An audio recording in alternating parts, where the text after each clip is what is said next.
They had $38 left. $38, half a tank of gas, and a 2009 Honda Civic with a back seat that smelled like wet cardboard and broken sleep. Adeline Whitlock, 38 years old, used to be an ER nurse, used to have a key to her own front door, used to tuck her daughter into a bed with sheets that matched. Now she tucked her into a back seat behind a grocery store in Portland, Oregon. 3 months, 91 nights. She had counted every single one.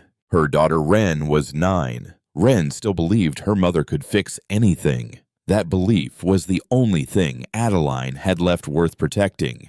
Then, on a gray Tuesday morning, a letter arrived at the women's shelter where Adeline used the address for job applications. Heavy paper, a lawyer's name in Wyoming. An uncle she barely remembered, Silas Thornwood, dead 6 months, had left her a cabin in the woods. Her siblings laughed, called it a worthless shack, told her to sign it over. She didn't. She drove 3 days east instead. And when her daughter pressed a small carved bird on the stone fireplace and the floor split open beneath their feet, Adeline finally understood what the old man in the woods had been waiting decades to give her. $265 million. And a reckoning her family would never see coming. The Honda Civic smelled like wet cardboard and broken sleep. It was February, Portland, Oregon, the kind of cold that settles in the bones and refuses to leave. Adeline Whitlock had counted 91 nights in that back seat, 91 mornings of condensation beating on the windows, 91 breakfasts split down the middle with a thumbnail. The grocery store behind them never closed. That was the trick. You parked in the back row near the dumpsters, but not too near, and the security guards mostly left you alone if you kept the engine off and the windows fogged. Adeline had learned the rules. Adeline had memorized the rules. Adeline had become an expert on the unwritten geography of women sleeping in cars. She was 38 years old. She used to be an ER nurse. Her daughter Wren was 9 and still believed her mother could fix anything. That morning, Wren woke first. She always woke first, her small body curled inside the gray hoodie that used to belong to her mother. Her stuffed rabbit, Mr. Pem, pressed flat against her chest. 6 years old, that rabbit. The fur on his left ear had worn down to nothing. Wren pulled out her notebook. She drew houses, always houses. Houses with 3 windows and a chimney. Houses with a yellow door. Houses with a garden out front and a swing tied to a tree. Sometimes she drew clouds above them. Sometimes she drew a sun. She never drew a car. Adeline stirred in the driver's seat. Her neck cracked. Her left hip ached the way it always ached now. She reached for the camping kettle plugged into the cigarette lighter. Filled it from the gallon jug. Set it boiling. "Morning, Peanut," she said. "Morning, Mama." "Sleep okay." "I dreamed about pancakes." Adeline laughed. It came out cracked. "What kind?" "The kind with the strawberries on top, like at Denny's." "Maybe Sunday." "Maybe Sunday." Wren repeated, the way she always repeated it, the way a child does when she knows the answer is no, but doesn't want to embarrass the person who said it. The granola bar was the last one. Adeline tore it down the middle, gave Wren the bigger half. Wren noticed. Wren always noticed, but Wren had learned not to say anything anymore, because if she said something her mother would cry, and her mother never cried in front of her. Not once. Not in 3 months. The kettle whistled. Adeline poured the water over a tea bag she'd already used twice yesterday. The water came out the color of dishwater. She added a sugar packet stolen from a McDonald's, stirred it with the end of a pen. She drank it. She pretended it was coffee. Outside, the parking lot was waking up. Delivery trucks backing in, early shift workers stamping their feet. A man with a dog walked past their window without looking in. That was the kindness of strangers in Portland. They didn't look. Looking would have meant they had to do something. Not looking was easier. Adeline checked her phone. 4% battery. No new messages, no callbacks. 3 job applications she'd submitted last week had all gone silent. She turned the key. The engine coughed, caught, held. "Bus stop," Wren asked. Bus stop. The school bus came at 7:40. They had to be there by 7:35. Wren brushed her teeth with bottled water and spat into a paper cup. Adeline ran a wet wipe over her own face. Twice. 3 times. Behind the ears. Down the neck. As if she could scrub away the smell of yesterday and the day before. She drove the 3 blocks. Parked half a block down from the bus stop so the other parents wouldn't see. Wren shouldered her backpack. The zipper was broken on one side. A safety pin held it together. Mama, yeah, baby. Jessica asked if she could come over after school. Adeline's hands tightened on the steering wheel. What did you say? I said our house is still packed up. From the move. From the move. That's what I said. Adeline turned to look at her daughter. 9 years old, brown hair that hadn't seen a real shampoo in 2 weeks. Eyes that were too steady, too kind, too patient. Wren. Yeah, I'm gonna fix this, okay. I know, Mama. I'm gonna fix this. I know. She kissed the top of Wren's head, watched her walk toward the bus stop, watched her climb the steps, watched the bus pull away. And then, only then, did she allow herself 5 minutes. Exactly 5. She set the timer on her dying phone. She cried into her hands, quietly, always quietly, because someone might be watching, because someone was always watching, because if you cried too loud in a parking lot, somebody called somebody, and then somebody called somebody else, and the next thing you knew, your child was sitting in a stranger's office answering questions about whether her mother was a good mother. When the timer went off, she wiped her face with her sleeve, started the car, drove to St. Agnes. Sister Agnes was 71 years old and ran the women's shelter on the east side of Portland. She had been running it for 36 years. She had seen everything. She had seen mothers with bruises, mothers with babies in laundry baskets, mothers who came in twice, mothers who never came back. She had a way of looking at you that made you feel both invisible and known. Adeline used the shelter's address for mail. She used the shelter's bathroom for what Sister Agnes called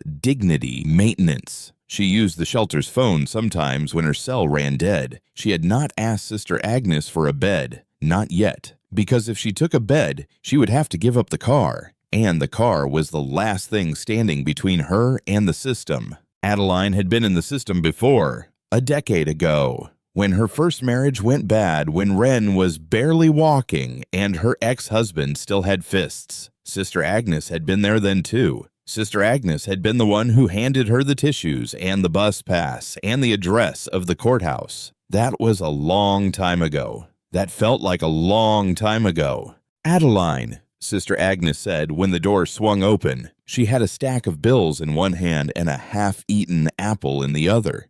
There you are. There's a letter. A letter. Came yesterday afternoon. Looks expensive. She set down the apple, pulled an envelope from the wooden cubby labeled dough. The envelope was cream-colored, heavy paper, the kind that cost real money. The return address read Ezekiel Pierce, attorney at law, Birch Hollow, Wyoming. Adeline stared at it. Wyoming. That's what I thought. I don't know anyone in Wyoming. Maybe you do. Adeline turned it over in her hands, felt the weight of it. There was something inside, something stiffer than paper. She slid her thumb under the flap, tore it open. 3 pages. Letterhead. A name at the top she had to read twice. Silas Thornwood. Silas Thornwood. She knew that name. She knew it from somewhere. From a long time ago. From a funeral maybe. From a sentence her father had spoken in a hospital bed. Her hand started to shake. Sister Agnes pulled out a chair. Sit down, sweetheart. Adeline sat. She read, Dear Ms. Whitlock, we are writing to inform you that you have been named as the sole beneficiary of the estate of Silas Thornwood, your late great-uncle. Mr. Thornwood passed away 6 months ago at the age of 89. The estate consists of a log cabin and 43 acres of land located in Birch Hollow County, Wyoming. The property is free and clear of debt. There are no liens, there are no mortgages. The property taxes have been prepaid through trust arrangements for the next 50 years. She kept reading. A check fluttered out of the envelope and landed on the floor. Sister Agnes picked it up. $1,500, made out to Adeline Whitlock. For travel. For travel, Adeline whispered. From God, Sister Agnes said. From a dead man I barely remember. Same difference sometimes. Adeline didn't laugh. She couldn't. She was too busy trying to remember. Silas Thornwood. Her father had mentioned him once. A long, long time ago. Her father lying in a hospital bed 18 months ago, the pancreatic cancer eating him from the inside, had said something. Something about an uncle out west. Something about a debt he didn't know how to repay. She had thought he was confused. The morphine, the way the dying speak in riddles. She had not asked questions. She had been too busy holding his hand. Her father had been a carpenter, a quiet man. Hands like sandpaper, and a laugh you could hear from across the lake. He had built her first bookcase. He had walked her down the aisle the one time she got married. He had stood beside her in the courthouse the day she divorced. He had held Wren on the day Wren was born and cried into her tiny blanket and said, "She's gonna be the best of us, Addie, the best of us." He died on a Tuesday. There was $85,000 in life insurance. 5 children. 5 shares, $17,000 each. Adeline had taken her $17,000 and used 8 of it to pay for the funeral because no one else offered. Then she had taken the remaining $9,000 and, like a fool, like the kind of fool you only get to be once in your life, she had lent it to her siblings. Vivian needed it for a real estate deal. Roland needed it for back taxes. Cordelia needed it for medical bills. They all swore, they all hugged her. They all said the word family over and over. Family, family, family. She lent them every dollar. She kept the receipts. 9 months later, the rent on her 1-bedroom apartment went up. Her hours at the hospital got cut. Her car needed a new transmission. She called her siblings. Vivian didn't answer. Roland blocked her number. Cordelia sent one text. "Sorry, going through a rough patch right now. We'll pay you back when I can. XOXO. Holden, the 4th sibling, the silent one, the watcher, said nothing, did nothing, sided with no one, which was, Adeline learned later, its own kind of betrayal. She lost the apartment. She lost the car. The first one, the Toyota. She bought the Honda for $900 off a man on Craigslist. And then she lost everything else. Sister Agnes was watching her. Adeline. Honey, you went somewhere. I went to a hospital room. Come back." She came back. The letter was still in her hands. The check was still in Sister Agnes's hand. The cabin was still in Wyoming. The dead uncle was still dead. But something had changed. Something small. Something the size of an acorn dropped into still water. A ripple. She read the letter a 3rd time. She read the part about the cabin. She read the part about 43 acres. She read the part about prepaid taxes for 50 years. And she thought for the first time in 3 months, the dangerous thought, the thought that almost killed her every time she let it in. She thought maybe. She made the phone call from the payphone outside the library. Wren wasn't supposed to be there until 3 o'clock. School let out at 3. She had time. She had told herself she had time. She called Vivian first. Vivian was the oldest, 45, real estate agent, the kind of woman who wore lipstick to the dentist, the kind of woman who had a laugh like a wine glass breaking. "Adeline," the voice was clipped. "Make it fast, I'm with a client." "Vivian, Dad's uncle Silas died. He left me a cabin in Wyoming." A pause, a small, sharp pause, the kind of pause Adeline had heard before, the kind that came before the knife. "A cabin," Vivian said, "and 43 acres. In Wyoming." "In Wyoming." Another pause, longer this time. "Adeline, honey, be serious for a second." "I am being serious. You can't handle a cabin. You can't handle a studio apartment." "That's not what I—" "Sign it over to me. I'll handle the sale." We'll split the money 5 ways, like family does. 5 ways? Like Dad would have wanted. Don't. Don't what? Don't bring Dad into this. A third pause, and then Vivian's voice changed, dropped half an octave, became the voice she used on bad sellers. Adeline, I love you, but you live in a car. There it was. She had said it, out loud like a curse word in a courtroom. In the background of Vivian's phone, Adeline could hear voices. Roland. She knew Roland's voice anywhere. Roland was 42 and had the temper of a man who had never been told no by his mother. Is that Adeline? Roland said. What's she want now? She inherited some shack in Wyoming from Dad's weird uncle. From who?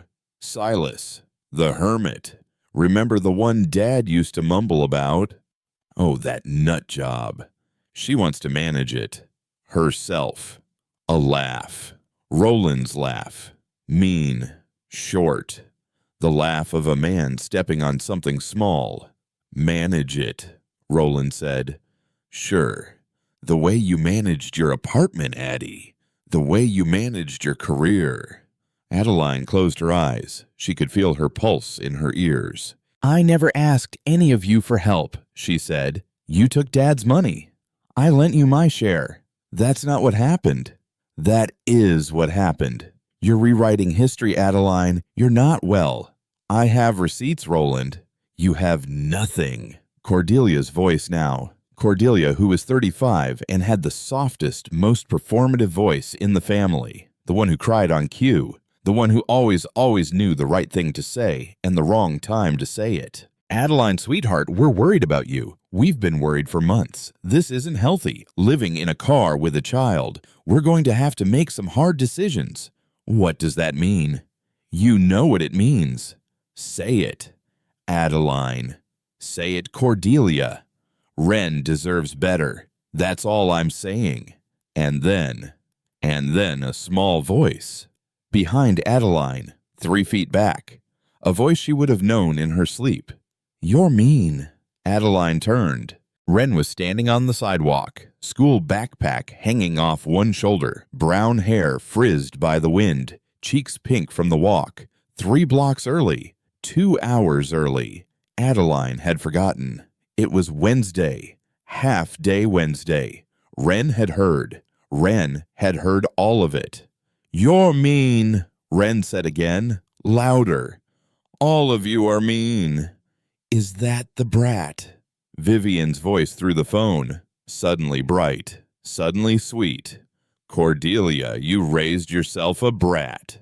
Wren stepped forward. She was 9 years old and 4'2", and she looked in that moment like every woman in Adeline's family who had ever stood up to something bigger than herself. You took Grandpa's money, Wren said into the phone. You promised to pay Mama back. You didn't. And now you want our cabin too. A silence. A long silence. A silence with teeth in it.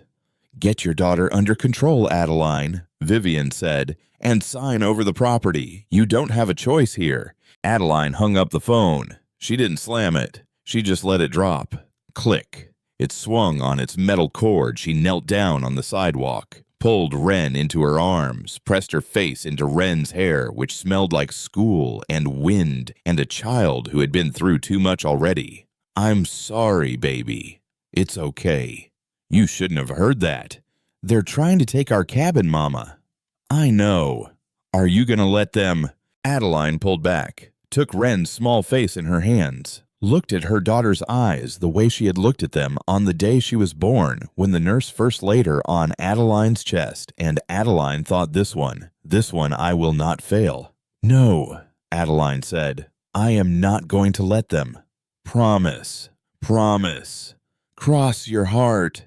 Cross my heart. She crossed her heart, with Wren's small finger guiding hers. And the man across the street, the one in the gray hooded jacket who had been standing by the bus shelter for the last 20 minutes pretending to read a newspaper, lowered his phone and put it back in his pocket and walked the other way. Adeline did not see him, not that day, not yet. but he had taken 17 photographs. She did see him 3 days later. She was in the Multnomah County Library, computer lab, trying to print directions to Wyoming because her phone was dead and the Wi-Fi was free, and the warmth of a public building felt for 1 hour like a small miracle. The man was sitting 2 computers over. He was 40-something, gray hoodie, Bluetooth in his ear. He was pretending to read an article about housing prices. He kept looking at her. He kept lifting his phone. He kept lowering it. Adeline's nurse instincts woke up before her brain did. She had been a nurse for 15 years. She knew what a man looked like when he was watching a woman. She knew what he looked like when he was hunting. And she knew in a way she could not have articulated that this man was not hunting in the usual way. He wasn't looking at her body. He was looking at her hands, her face, her clothes, her backpack. He was cataloging her. She closed the browser. She stood up. She walked very calmly, very deliberately to the children's section where Wren was lying on the carpet reading a book about wolves. "Sweetheart, we have to go." But I just started, "Now." Wren looked at her mother's face. Wren did not argue. They left through the side door, the one near the bathrooms, the one nobody used. Adeline kept her hand on the back of Wren's neck the whole way to the car. She did not look back. She drove 3 blocks. She parked. She breathed. She thought about it for an hour. A man with a phone. A man taking pictures. A man who was not looking at her like a man. It clicked. It clicked the way old locks click. Slow. Heavy. Inevitable. A private investigator. Her siblings. She thought back to the phone call. Vivian's voice.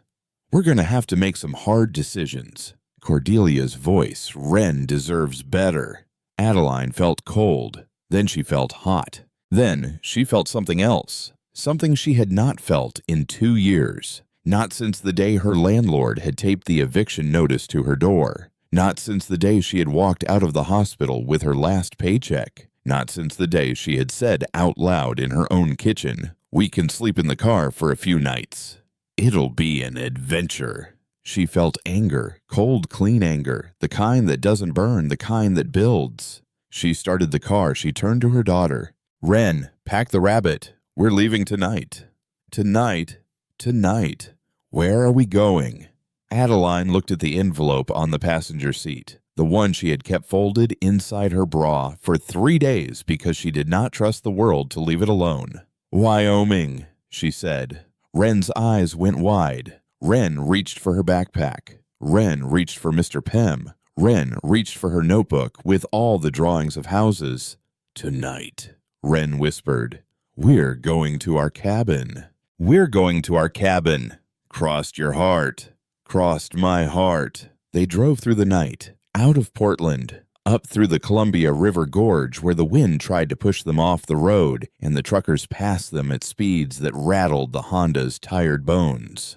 They crossed into eastern Washington. The lights of the city died behind them. The stars came out, the kind of stars Adeline had not seen since she was a girl, the kind that look at you instead of past you. Wren slept in the back seat, Mr. Pym under her chin. Adeline drove with both hands on the wheel. She did not turn on the radio. She wanted to hear the engine. She wanted to hear her daughter breathe. She wanted mostly to hear nothing at all. They stopped at a rest stop near Pendleton, slept 4 hours, ate gas station eggs at 5 a.m., drank coffee that was actually coffee for once made with hot water and not from a third-use tea bag. Adeline let herself have 2 sugars. She let Wren have hot chocolate with whipped cream from a can. "Is this a vacation?" Wren asked. "Yes," Adeline said. "It feels like a vacation." "Then it's a vacation."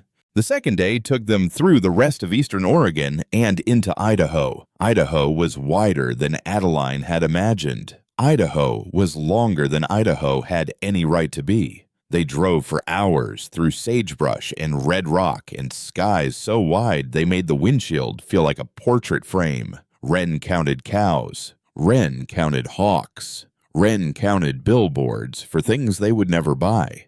She stopped counting at 307. "Mama, Can I draw the mountains? Yes. Can I draw them really big? Draw them as big as you want.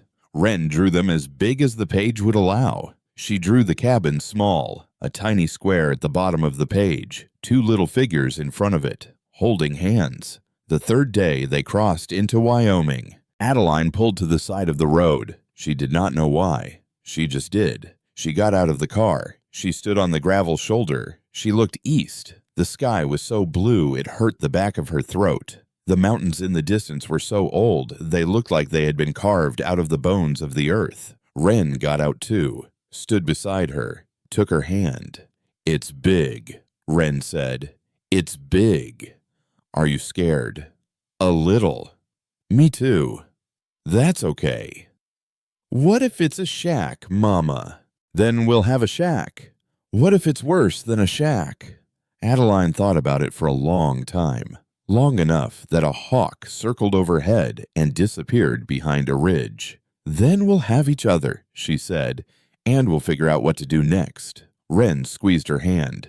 "Okay," Wren said, and they got back in the car. The town of Birch Hollow had one main street, one stoplight, one diner, one church, one library, and one law office. The law office sat above the diner. The sign was hand-painted. Ezekiel Pierce, attorney. Established 1979. Adeline parked the Honda outside, smoothed down her hair, realized her hair could not be smoothed, gave up. She and Wren climbed the stairs. The waiting room smelled like cedar and old coffee, a potted fern in the corner, a grandfather clock that ticked too slow, a receptionist with reading glasses on a chain. "You must be Ms. Whitlock," the receptionist said. "I am." "Mr. Pierce will be right with you." He was right with them. He came out of his office in a brown cardigan and corduroy pants and the kind of half glasses that perched on the very tip of his nose. 70 years old, white hair like dandelion fluff, a face that had spent more time outdoors than in. He looked at Adeline. He looked at Wren. His eyes filled up. He didn't try to hide it. "My God," he said very softly. "You look like him." "Like who?" "Like your father, like Silas's brother. He came out here once in 1986. I'd forgotten what he looked like until just now." Adeline did not know what to say. Ezekiel cleared his throat, wiped his eyes with the corner of his sleeve, gestured to the leather chairs in his office. "Sit down, both of you. There's a great deal to talk about, and we have an hour's drive ahead of us." Wren climbed into the bigger chair. Her feet didn't touch the floor. Ezekiel poured Adeline coffee. He poured Wren apple juice from a glass bottle. He sat behind his desk. He folded his hands. He looked at her for a long moment. "Tell me what you know about your great-uncle Silas," he said. "Almost nothing." That's what he predicted. He predicted. He told me more than once that you would arrive in this office knowing almost nothing, and that I should fill in the gaps, carefully, with kindness. Adeline set down the coffee. "Mr. Pierce." "Ezekiel."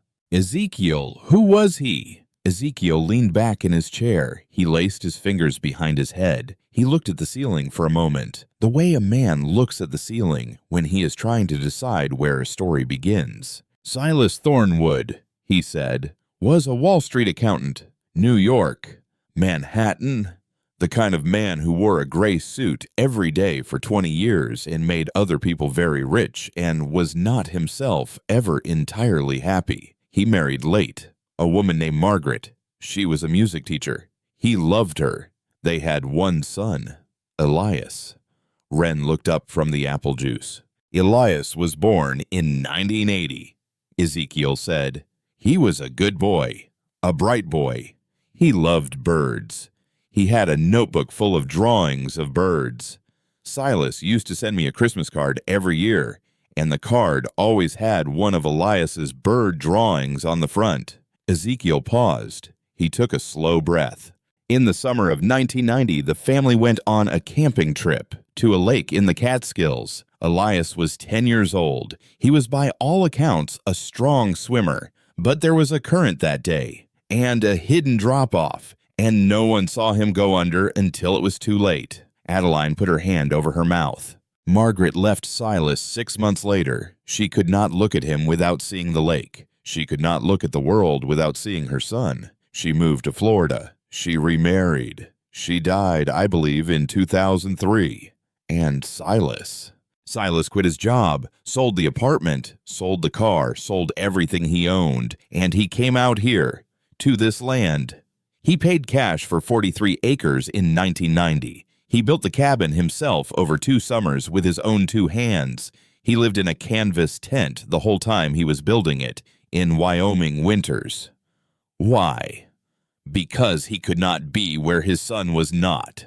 Wren made a small sound. Adeline reached over and took her daughter's hand. He lived in that cabin for 36 years, Ezekiel said, alone. He came into town once a month for supplies. He read books from the library. He talked to Hattie Donnelly. He talked to me. He talked to no one else. He died last September, peacefully, in his bed, the way he wanted to. Why me? Ezekiel smiled. It was the saddest smile Adeline had ever seen. Because Ms. Whitlock, your great-uncle Silas spent 36 years thinking about who deserved what he was about to leave behind. He watched your family. From a distance. He paid attention. He came to weddings he wasn't invited to. He came to funerals he stood at the back of. He read Christmas letters. He read obituaries. He listened to your father in the years before your father died talk about his 5 children and which ones he worried about and which ones he didn't. He told me on more than one occasion that you were the only one who gave without keeping score, and that such a person in a world like ours needed to be protected. Adeline could not speak. Her throat had closed. Her eyes were burning. Ezekiel pulled a brass key from his desk drawer, old, worn, smooth on the bow from decades of being held. He set it on the desk. He slid it across. "Welcome home, Ms. Whitlock," he said. The drive from Ezekiel's office to the cabin took an hour and 20 minutes. Most of it was on roads that pretended to be roads, gravel turning to dirt, turning to 2 parallel ruts through pine forest. Ezekiel drove a Ford F-150 that was older than Adeline. He drove it the way a man drives a vehicle that has carried him through every mistake of his life and still starts on cold mornings. Wren sat between them on the bench seat. She did not say a word the whole way. She just watched. The pines closed in. The light through the trees came in slanted gold bars. A deer crossed the road. 2 deer. A fawn behind them. Wren's eyes went wide. Ezekiel chuckled. "You'll see plenty of those," he said. "And worse.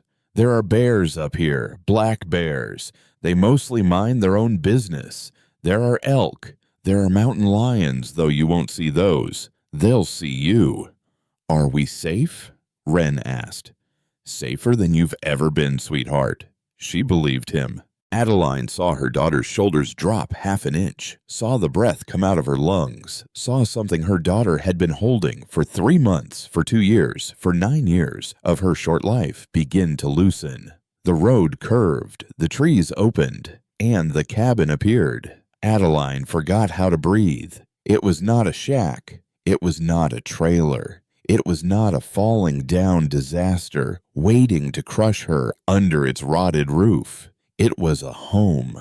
2 stories, hand-hewn logs the color of dark honey, a steep metal roof gone green with age but clearly still sound, a massive stone chimney rising from the center of it like a promise, a wraparound porch with carved railings, 2 rocking chairs on the porch, dust-covered but intact, a woodshed off to one side stacked with cordwood, a workshop in the back, a clothesline strung between 2 pines, a garden gone wild but recognizable with the bones of last year's tomatoes still standing in their cages. And behind it, the mountains, purple, snow-capped, old as time. Ezekiel stopped the truck. He turned off the engine. The silence was so complete it had a sound, a low hum. The hum of wind through pine needles and birds in the high branches, and the slow, patient turning of the world. Wren slid out of the truck before her feet could find the ground. She ran. She did not look back. She ran toward the cabin like it was the last thing she would ever see and the first thing she had ever wanted. Adeline followed slower. Her legs did not feel like her own. Ezekiel handed her the brass key. "I'll leave you to it," he said. "There's a care package on the kitchen table. Food, firewood inside, already split. Matches in the drawer to the left of the stove. I'll come by in a few days, bring supplies." Ezekiel. "Yes. I don't know how to thank you." "You don't thank me, Ms. Whitlock. You thank him." She nodded. She climbed the porch steps. The wood gave a soft creak under her feet, the kind of creak a porch makes when it has been here for a long time and intends to be here a long time more. Wren was already at the door, standing on her tiptoes, hand on the doorknob, waiting. Adeline came up behind her, slid the brass key into the lock, turned it. The lock turned smoothly, oiled, cared for, recently used. The door swung open. A breath of warm air rolled out, the smell of wood smoke and cedar and dried lavender. Sunlight came in through the western windows and lay across the floor in long golden rectangles. Wren stepped in first. She walked to the middle of the room. She stopped. She turned in a slow circle. She looked at the stone fireplace the size of a small car. She looked at the loft ceiling, the beams hand-hewn and crossed with care. She looked at the kitchen with its iron wood stove and its hand pump at the sink. She looked at the bookshelves that climbed all the way to the ceiling. She looked at the deep leather chair by the window. She looked at the round wooden table in the center of the room. On the table, two things. The first was a quilt, folded carefully. Pale blue, faded white, a pattern of small stars. Adeline knew that quilt. She knew it the way you know your own hand. It had belonged to her great-grandmother. Vivian had taken it after their father died. Vivian had said she was going to sell it. Vivian had said it was hers because she was the oldest. Vivian had lied. Vivian had given it to Silas. Adeline did not know why. Adeline did not know how. Adeline did not know when. But here it was.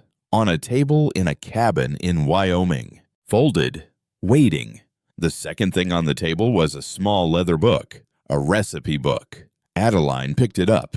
She opened it. The first page was in her grandmother's handwriting. Apple pie, buttermilk biscuits, cornbread, chicken and dumplings. Page after page of recipes Adeline had not seen in 25 years. Recipes she had thought were gone forever, like everything else from her grandmother's house. Wren came up beside her. She touched the corner of the quilt. "Mama." "Yes, baby." "Is this ours?" "Yes." "All of it. All of it." Wren put her small hand on the cover of the recipe book. She looked up at her mother. Her face was very still. Her face was very serious. "Mama." "Yeah, we have a home." Adeline tried to answer. She could not. Her throat was closed. Her eyes were full. Her chest was full. Her hands, holding the recipe book her grandmother had written by hand 50 years ago, were shaking the way they had not shaken since the day her father had died. She knelt down on the wide pine floor. She pulled her daughter into her arms. She pressed her face into Wren's hair. And outside in the clearing, a hawk drifted on a high, slow current of air. And in the wood stove, a single ember from a fire built 3 days ago by a lawyer named Ezekiel Pierce caught its second wind and bloomed quietly into orange. And in a small, dark room beneath the floor that neither of them yet knew existed, a great deal of patience was finally about to be rewarded. But that came later. For now, for this hour, for this one suspended moment in February, they were just a mother and a daughter in a warm house with the door closed against the cold. They were home for the first time in 3 months, for the first time in some ways in their entire lives. They were home. The first night in the cabin, Adeline did not sleep. Not because the bed was uncomfortable. The bed was the most comfortable thing she had touched in 3 months. Real sheets, a real pillow, a quilt that smelled faintly of cedar and lavender. She did not sleep because she was waiting for the catch. Because there is always a catch. Because women like Adeline had learned the hard way that whenever something this good arrives, something equally bad is already on its way. She lay on her back. She listened.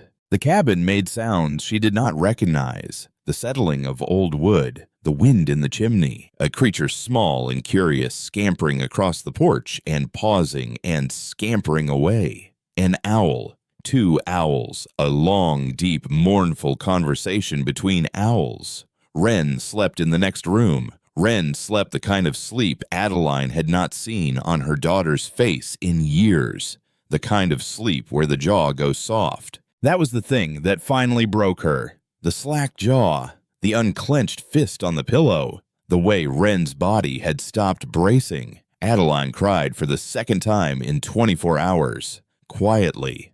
Always quietly. She got up before dawn. She built a fire in the wood stove. She figured it out by trial and error. She lost a finger of skin to the cast iron. She did not care. The fire caught. The kindling crackled. Warmth bloomed. She pumped water from the kitchen sink. The hand pump squealed. 3 pumps, 4 pumps, then a great gout of cold, clear water that splashed into the basin like a gift. She washed her hands. She washed her face. She made coffee in a battered enamel pot she found on the back of the stove. The coffee was older than her car. The coffee was the best coffee she had ever tasted. She drank it standing at the kitchen window. The sun came up over the eastern ridge. The light turned the snow on the high peaks the color of a peach. The clearing in front of the cabin filled with a low, blue mist. She thought I could die here. She thought I could live here. She did not know yet which one was the right answer. By the end of the first week, they had a rhythm.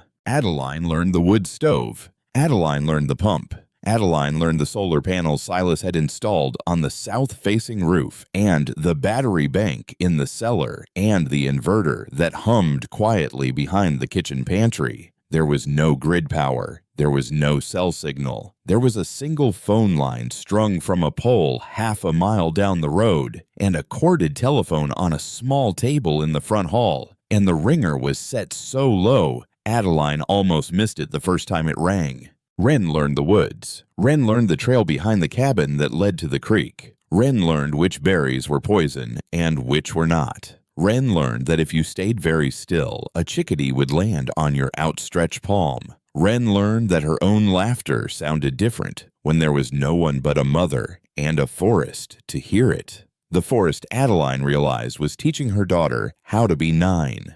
The car had been teaching her how to be 40. On the 4th day, a knock came at the door. Adeline froze. She had not heard a car. She had not heard footsteps. She had been kneading bread dough at the kitchen table, her hands deep in flour, her hair tied back with a piece of twine. The knock came again. She walked to the door. She wiped her hands on her apron. She opened it a crack. A woman stood on the porch. 68. White hair pulled back in a low bun. A canvas tote bag over one shoulder. A loaf of bread wrapped in a clean tea towel in her hands. "You must be Adeline," the woman said. "I am. I'm Hattie Donnelly. I'm the librarian. I knew your uncle for 30 years. I brought you a sourdough." She held out the loaf. It was still warm. Adeline did not know what to say. So she said the only true thing. "I don't know how to do this." "Do what, dear?" "This. Any of this. I haven't lived in a real house in 2 years. I don't know how to wake up. I don't know how to sleep. I don't know what to do with all this quiet." Hattie Donnelly studied her. Long, slow, the way a librarian studies a book she has been looking for. Then Hattie stepped inside without being invited. She set the bread on the table. She took off her coat. She rolled up her sleeves. "Then I'll show you," she said. That was how Hattie Donnelly entered their lives. She came every morning at 9. She knocked once. She let herself in. She brought eggs, milk, butter, sometimes a paper bag of apples from a tree behind her own house. She did not ask questions. She answered them. She showed Adeline how to bank a fire so it would hold through the night. She showed Wren how to feed the chickadees. She showed both of them how to prune the wild raspberry canes behind the woodshed. On the 3rd visit, she brought a folder. It was thick, manila, soft at the corners, stuffed with newspaper clippings and handwritten notes and old photographs and yellowed correspondence. She set it on the kitchen table. She said, "This is your uncle, or what I could collect of him." Adeline opened the folder. Inside, a photograph of a young man in a gray suit standing in front of a New York office building in 1972. A photograph of the same man holding a baby, smiling, eyes crinkled. A photograph of a little boy, maybe 7, maybe 8, drawing a bird in a notebook. A photograph of the same little boy, a year or two older, standing on a dock with a fishing pole. And then, a small newspaper clipping. Drowning death of 10-year-old Elias Thornwood at Lake Tannersville, August 17, 1990. Survived by his parents Silas and Margaret Thornwood of Manhattan. Adeline put her hand to her mouth. Hattie nodded slowly. He never said his name out loud, not once, in 30 years. How did you know? He left the notebook on a library table by accident in 1996. Full of bird drawings, signed by a child. I saw it. I gave it back to him. He cried. I never asked again. Adeline looked at the photograph of the little boy. The little boy had Wren's eyes.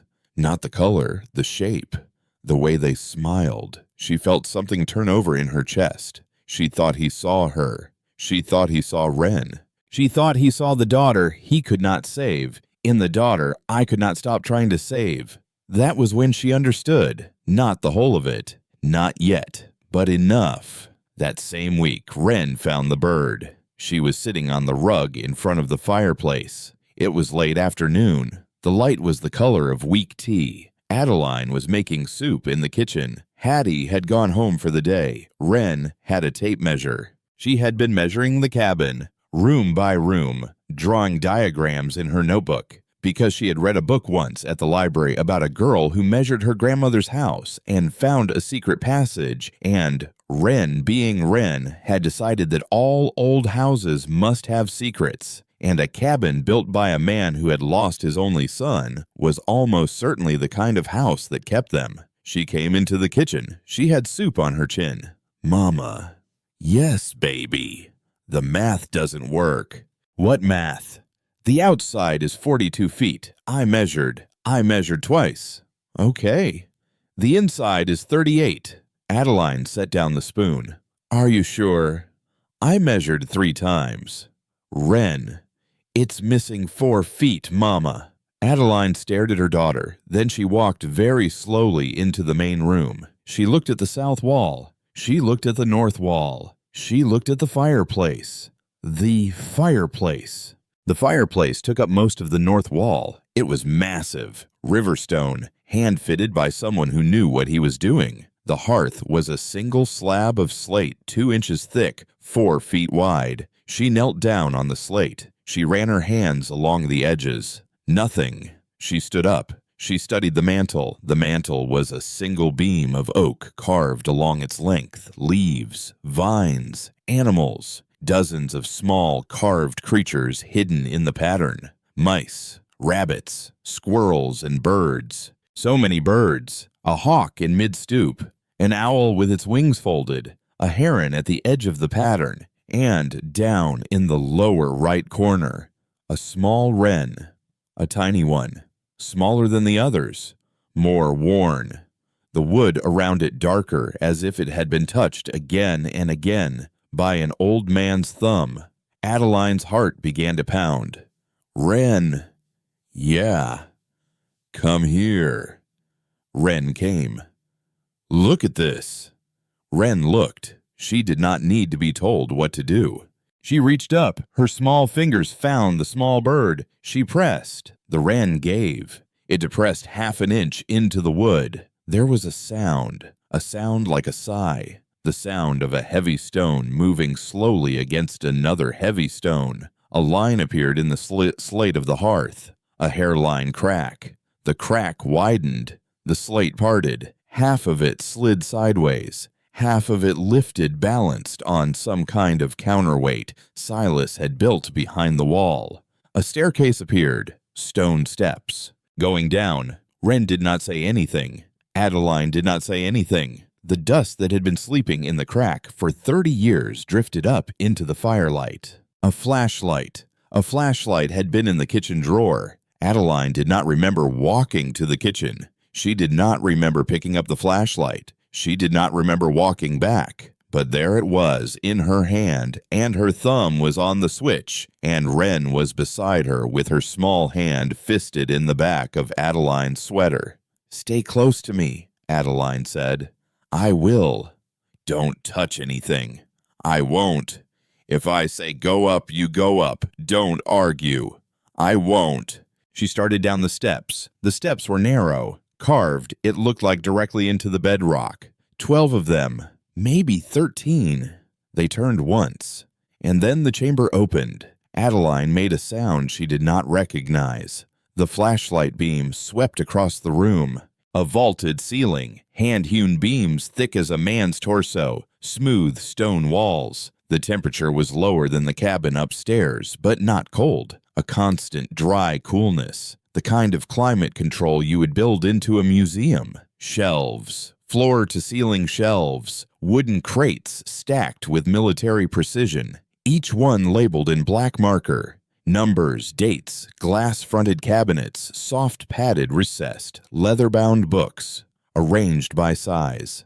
Filing cabinets, 5 of them. A massive oak desk in the center of the room, papers stacked neatly on the desk, a single leather-bound journal lying open. Open. Open. As if Silas had stepped out for a glass of water and meant to come right back. Wren whispered, "Mama." "Yeah." "What is this?" "I don't know." She did not know. She would not know for hours. She walked to the desk. She set down the flashlight. She turned the journal toward herself. The first page, private collection and estate records. Property of Silas Thornwood. Begun January 7th, 1991. Last updated June 2nd, 2026. Below the printed line, in a different hand, newer ink. A note for Adeline. "Should you find this, everything here is yours now. I trust you will know what to do." Adeline reached for the page. Her fingers were shaking. She turned the page. A list. Columns. Dates. Items. Prices paid. Authentication notes.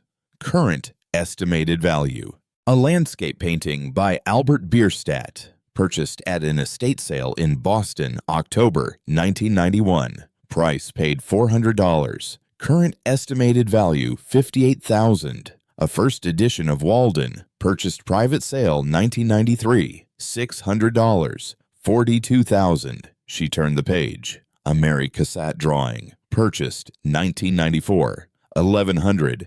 $340,000. She turned the page. She kept turning. A Winslow Homer watercolor, 2 Andrew Wyeths, a small Edward Hopper, a George Bellows. Shares of Apple Computer, 2,000 shares. Purchased 1986. At $15 a share. Shares of Microsoft, 5,000 shares. Purchased 1986. At $21. Shares of Berkshire Hathaway, Class A. Purchased 1989. Gold coins.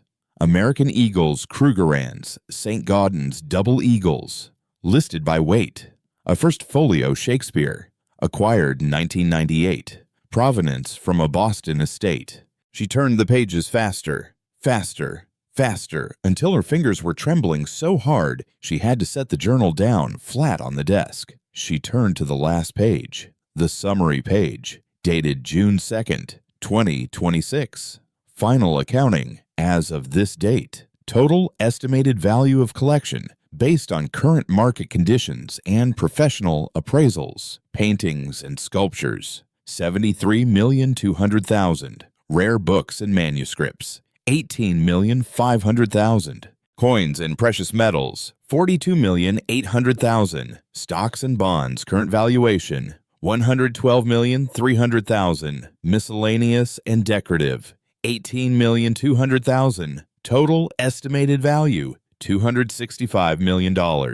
Adeline sat down on the stone floor. She did not mean to. Her knees just gave. Wren came over. Wren sat down beside her. Wren did not understand the number. Wren was 9. Wren did not understand that this was a number that did not happen to women like Adeline Whitlock. Not in real life. Not in this country. Not at the bottom of a hidden staircase in a cabin in Wyoming. But Wren understood her mother. Wren put her arms around her mother's neck. Wren said, "Mama, are you okay?" Adeline could not answer. Her face was wet. Her hands were wet. Her whole body was shaking. Wren said, "Mama, breathe." Adeline breathed. She breathed in. She breathed out. She breathed in again. The chamber was very still around them. Silas, wherever he was very still around them. And then Wren said, "Mama, look." She was pointing. A small wooden box, tucked behind a row of leather-bound books. Pale pine. Old. Adeline reached for it. She lifted it down. Inside, a photograph. The same photograph from Hattie's folder. The same little boy, but larger, in a small wooden frame. Hand-carved. Birds carved into the corners. Adeline turned the photograph over. On the back, in a hand she now recognized as Silas's. Elias. "My boy, 1980 to 1990. I will be along soon." She held the photograph against her chest. She held it the way a mother holds a child. She thought he was waiting. She thought for 36 years he was waiting.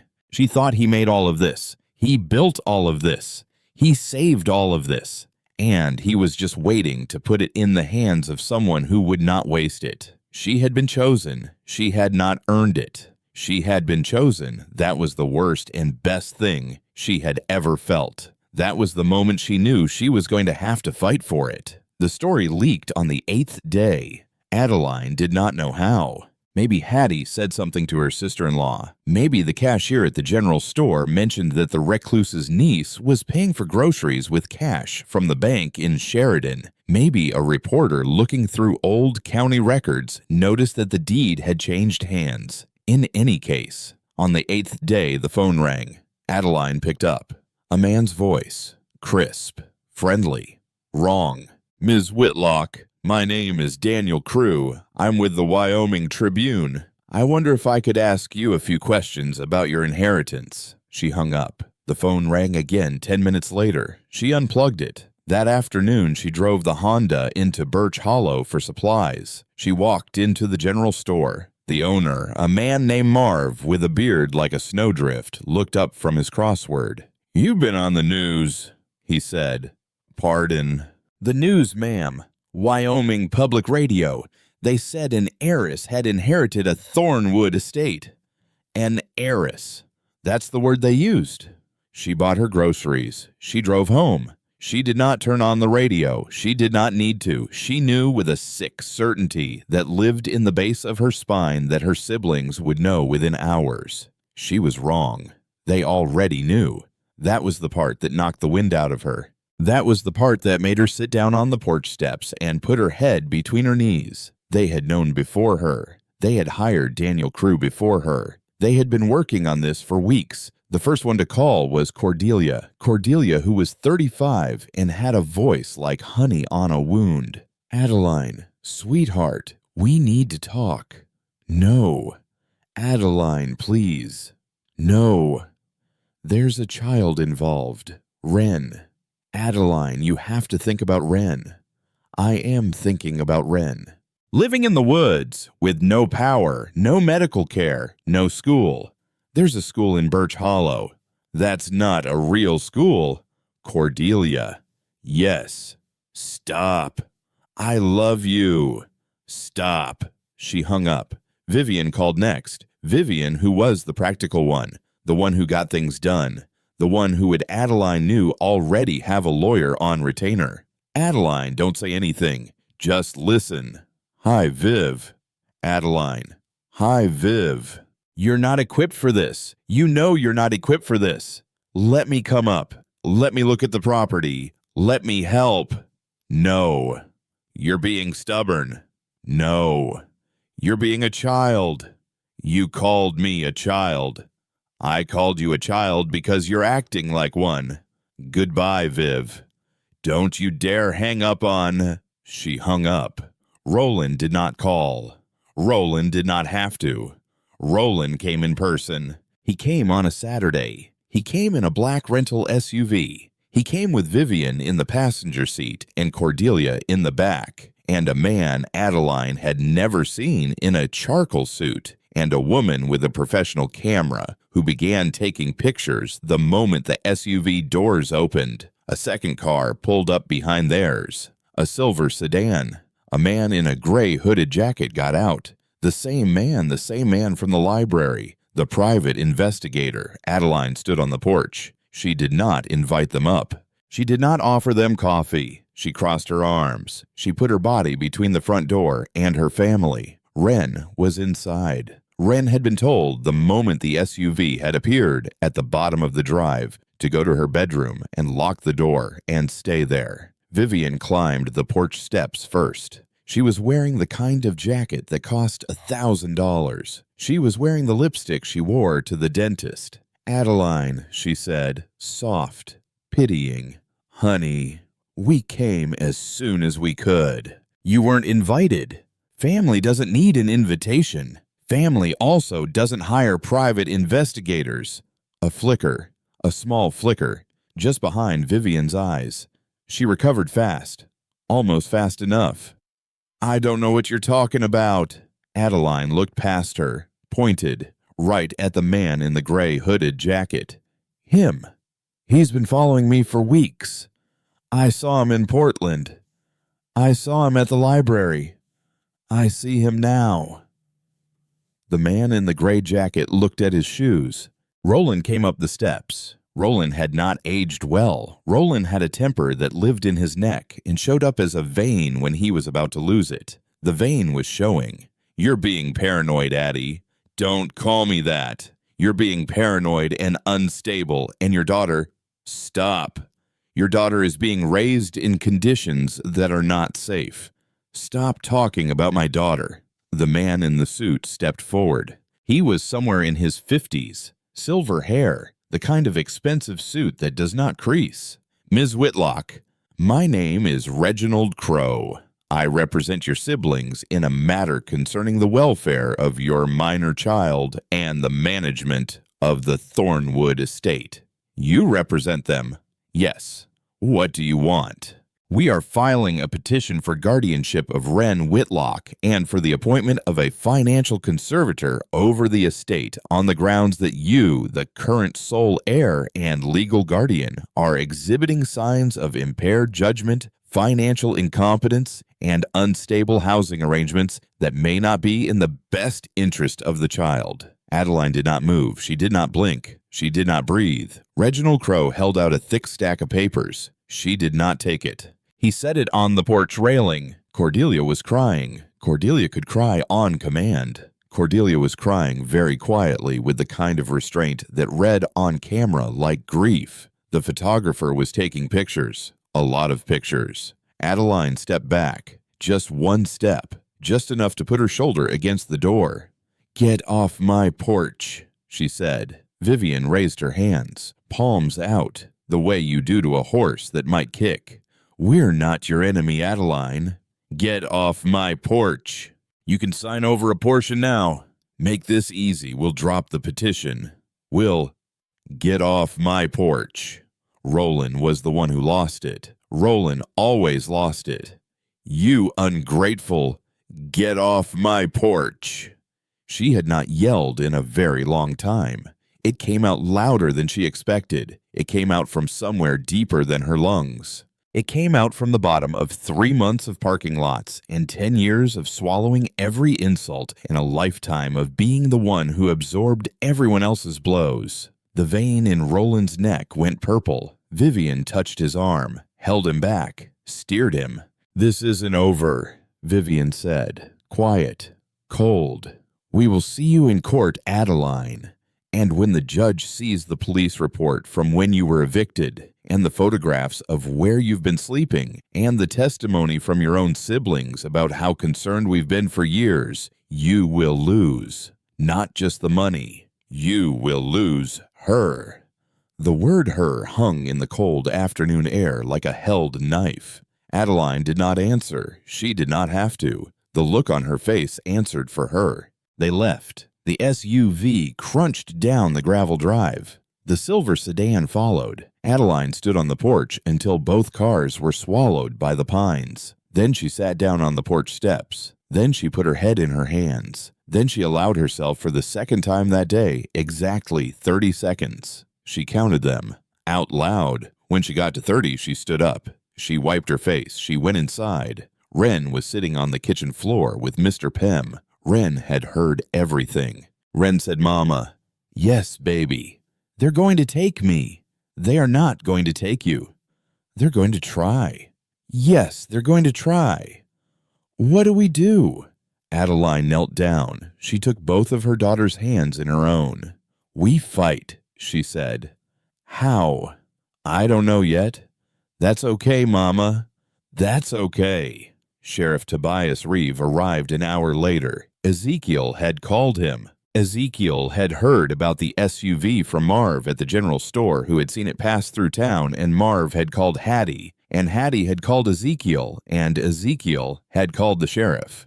That was Birch Hollow. That was how it worked. Tobias Reeve was 55 and built like a man who had spent his life lifting things heavier than he was. He had hands the size of dinner plates. He had a face that had been weathered into permanent kindness. He walked the perimeter of the property with Adeline. He listened. He did not interrupt. When she finished, he asked, "Where do you park the Honda?"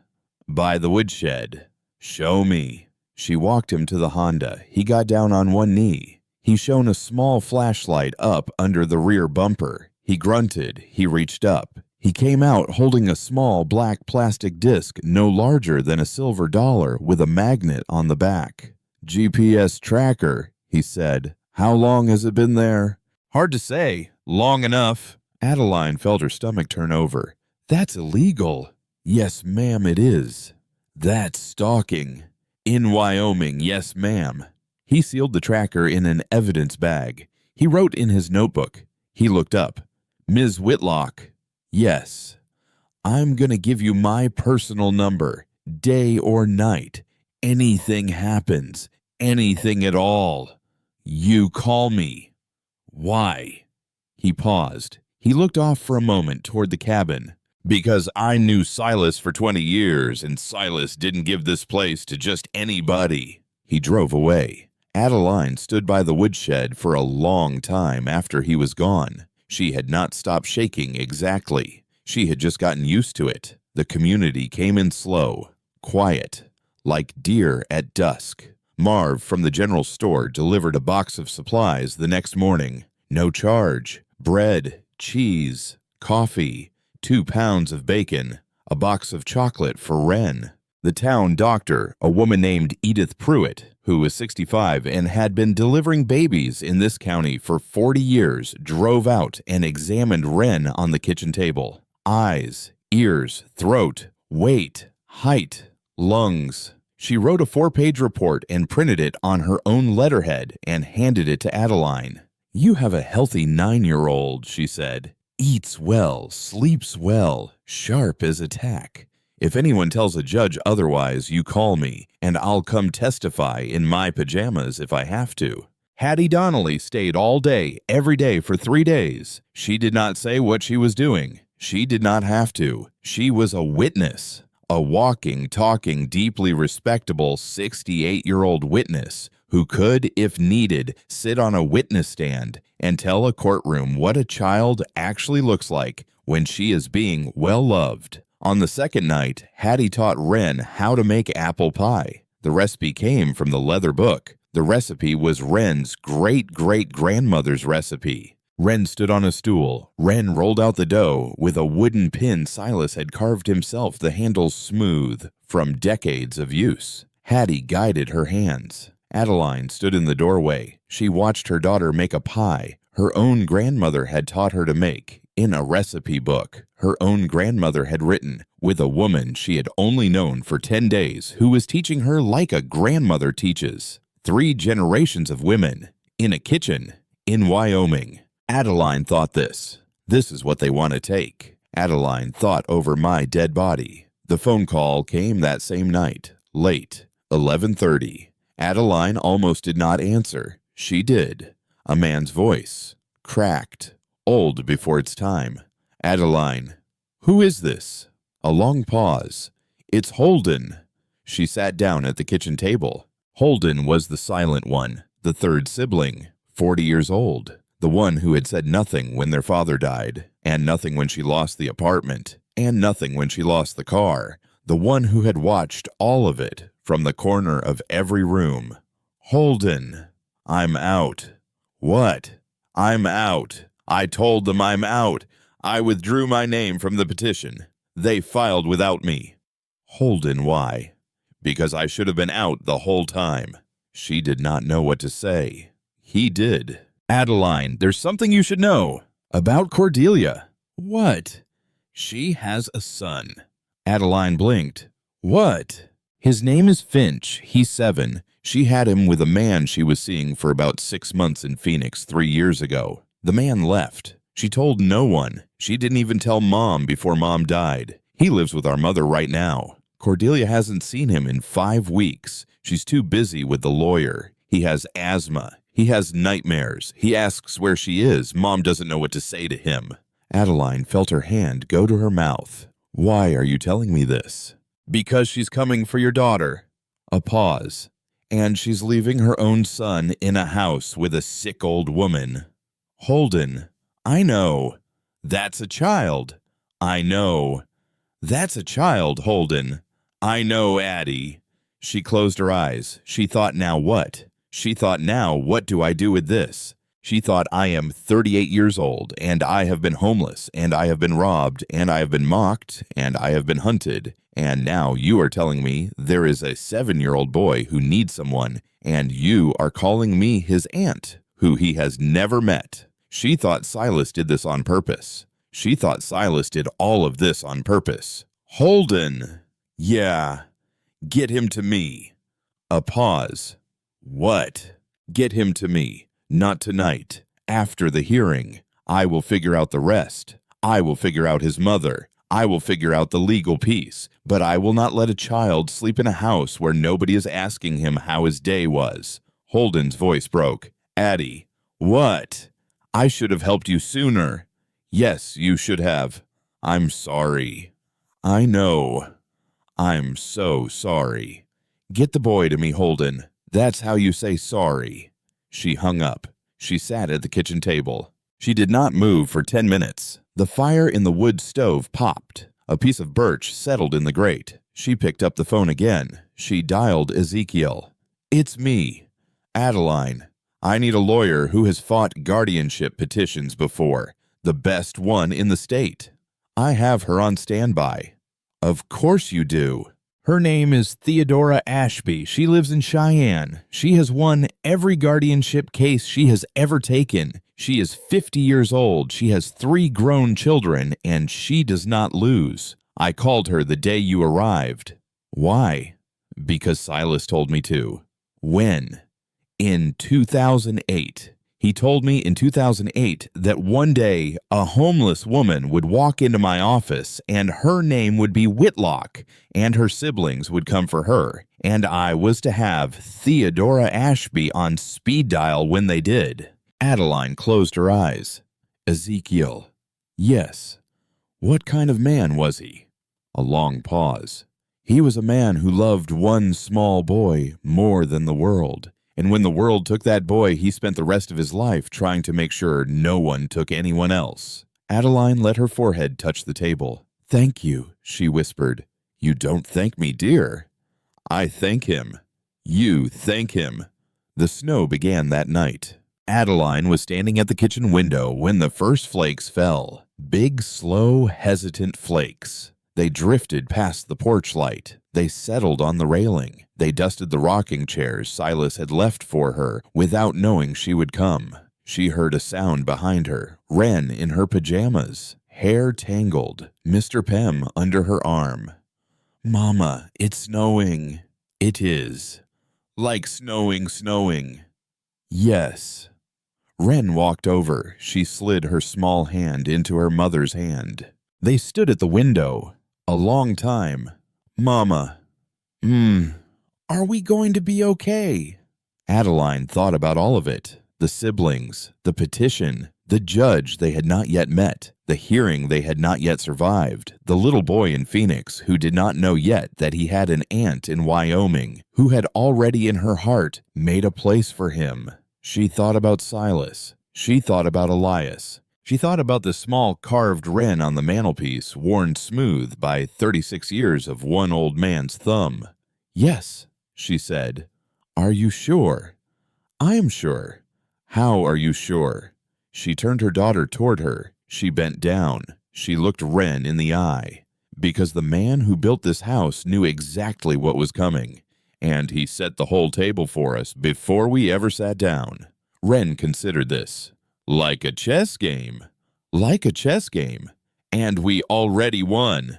We already won. We just have to play it out. Wren nodded, slow, solemn, the nod of a child who has decided to trust an adult for one more day. Outside, the snow kept falling. A truck climbed the long driveway. Headlights cut through the white. A man got out, tall, broad in the shoulders, a canvas jacket, bare hands, no hat. Beckett Foster Adeline thought. The carpenter, the one Ezekiel had said would come by after the storm to check the roof.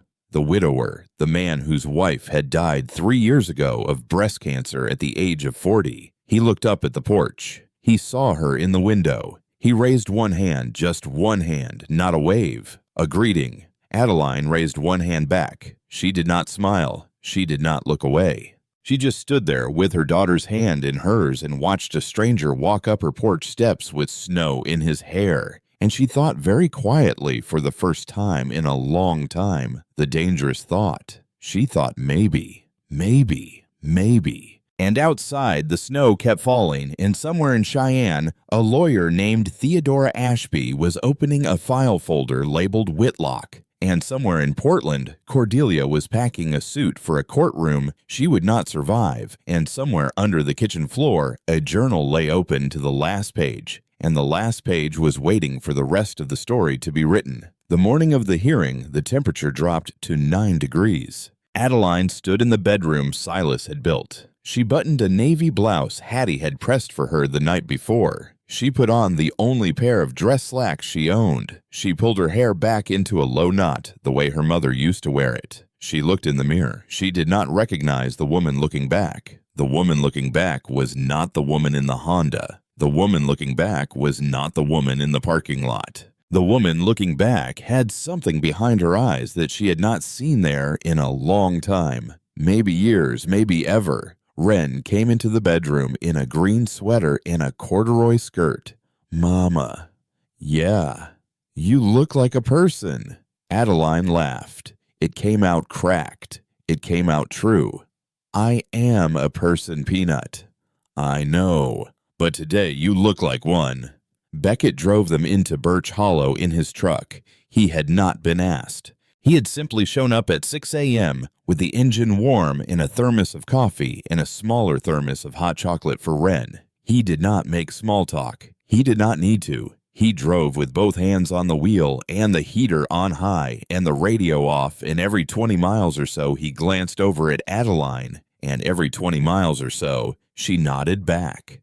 That was the entire conversation.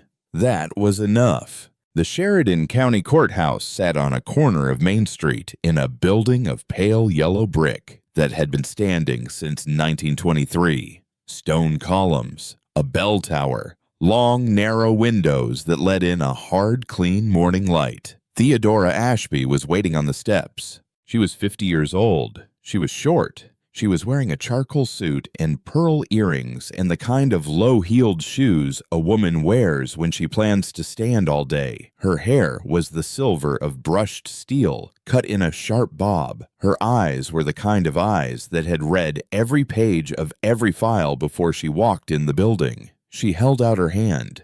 Adeline. Theodora. You ready? No. Good. Liars say yes.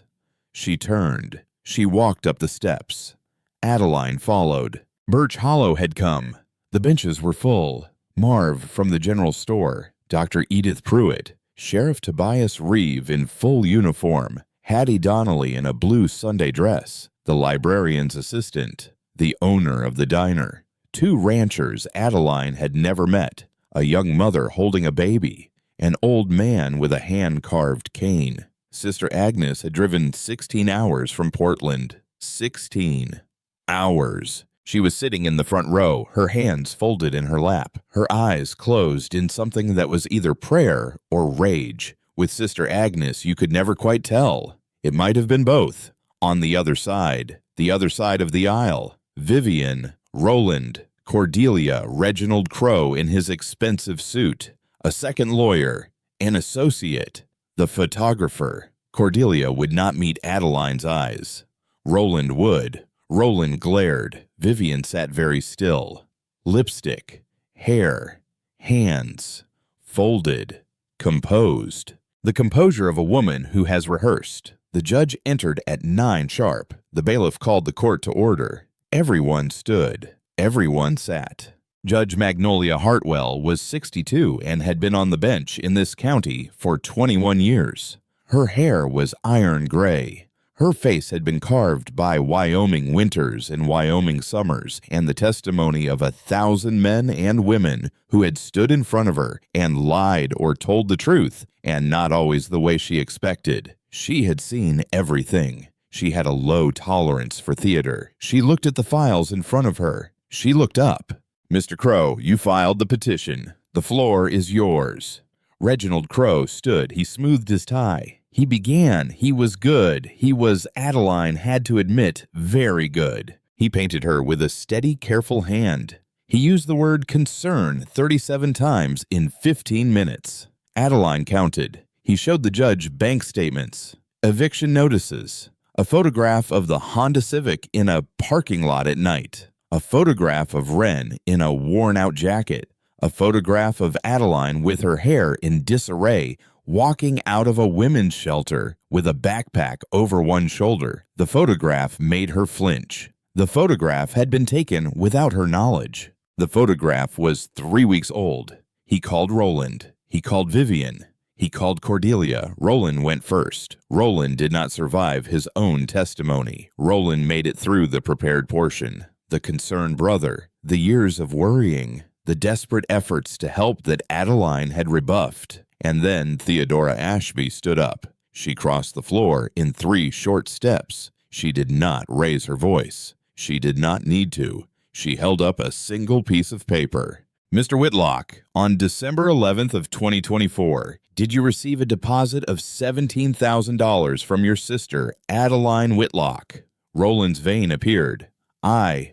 Yes or no. It was a loan. Yes or no, Mr. Whitlock? Yes. Did you ever repay any portion of that loan? Things came up. Yes or no? No. Did you on January 4th of 2025 block your sister's phone number after she texted you asking when you might be able to begin repayment?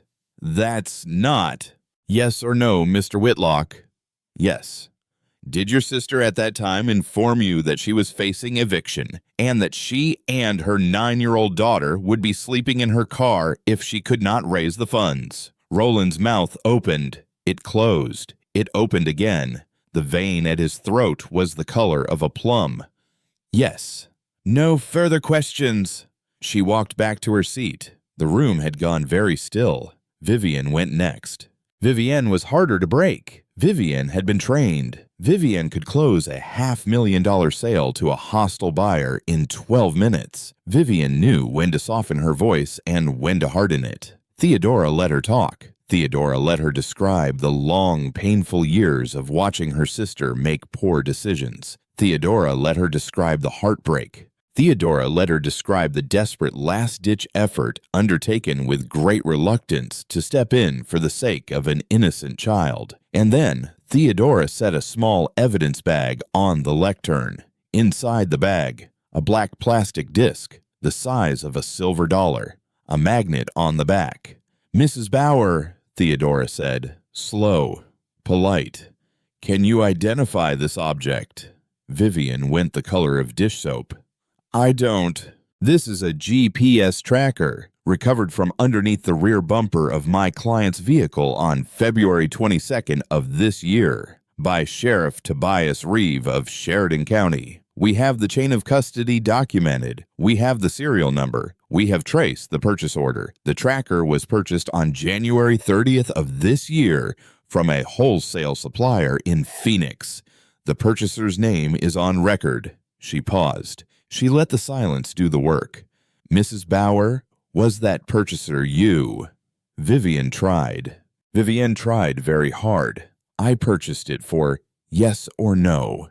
Yes, but are you aware that the placement of an electronic tracking device on another person's vehicle without their knowledge is under Wyoming state law a misdemeanor offense subject to fines and possible jail time?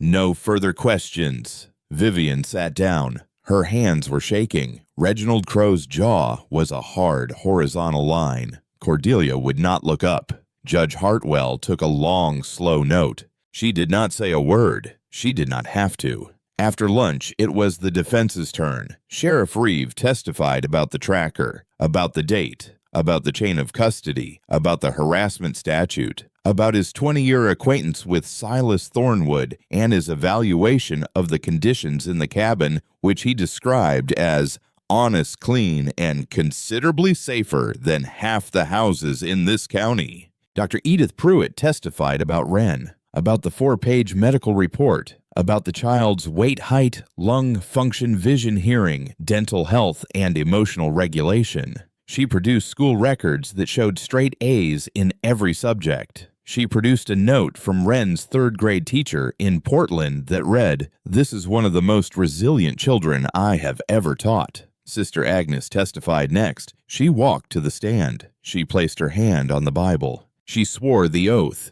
She sat. She looked at the courtroom. She did not look at the judge. She looked at Vivian. She looked at Roland. She looked at Cordelia. She held the look for 3 long seconds.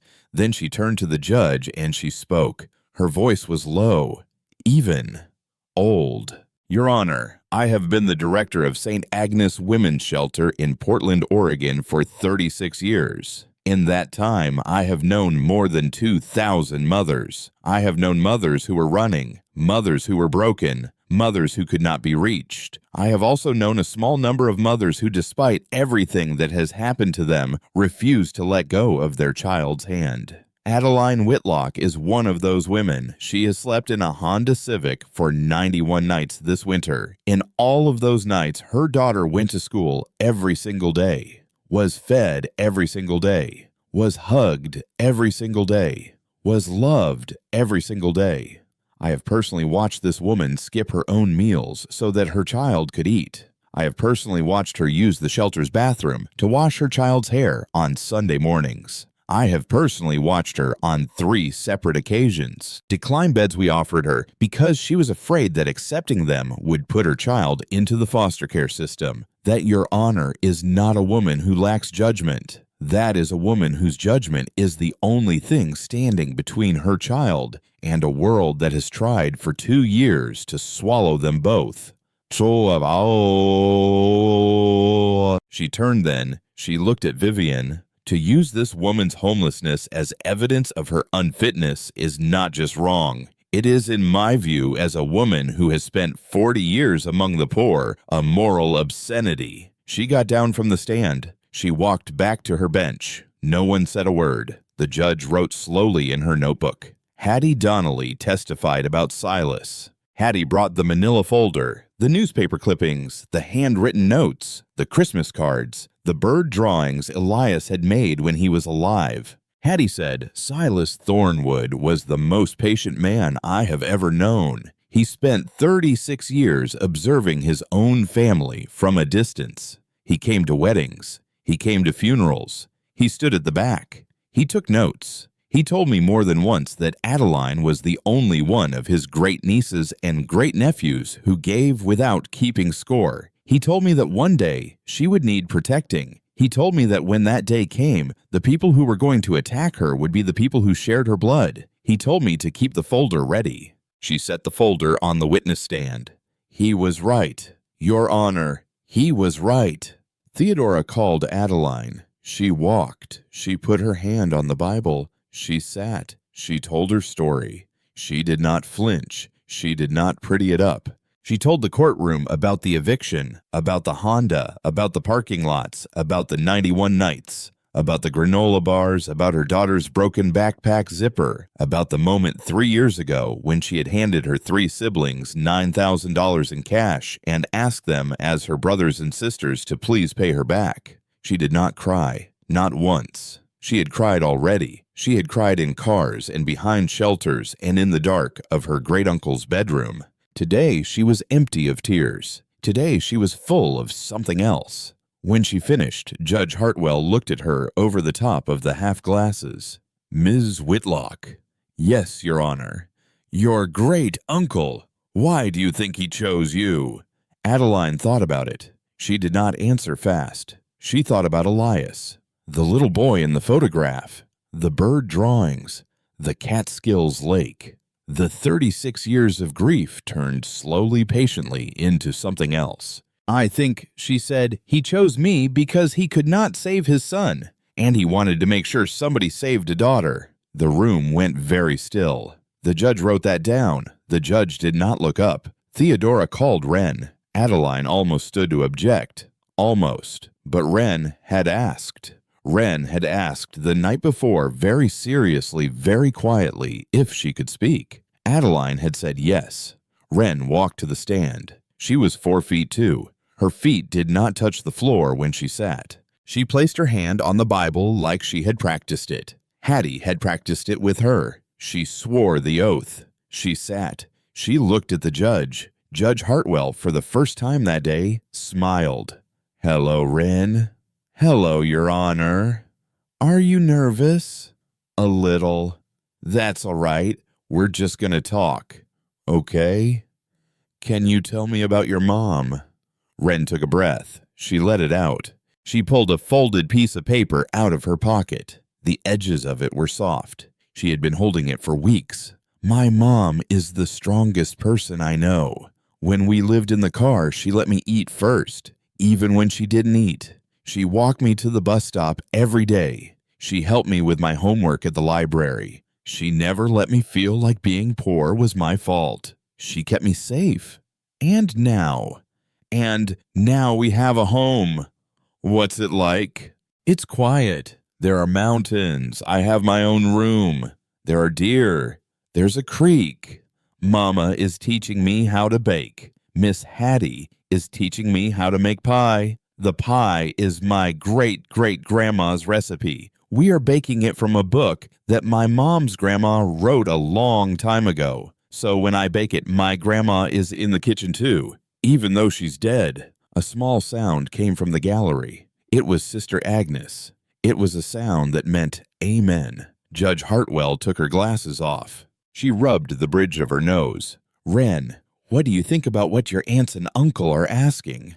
Wren looked at Vivian. She looked at Roland. She looked at Cordelia. Cordelia would not meet her eyes. They weren't worried when we were in the parking lot. They weren't worried when Mom called for help. They are only worried now because Uncle Silas left us money, but the money isn't theirs. He left it to us because Mama is a good person who deserves good things.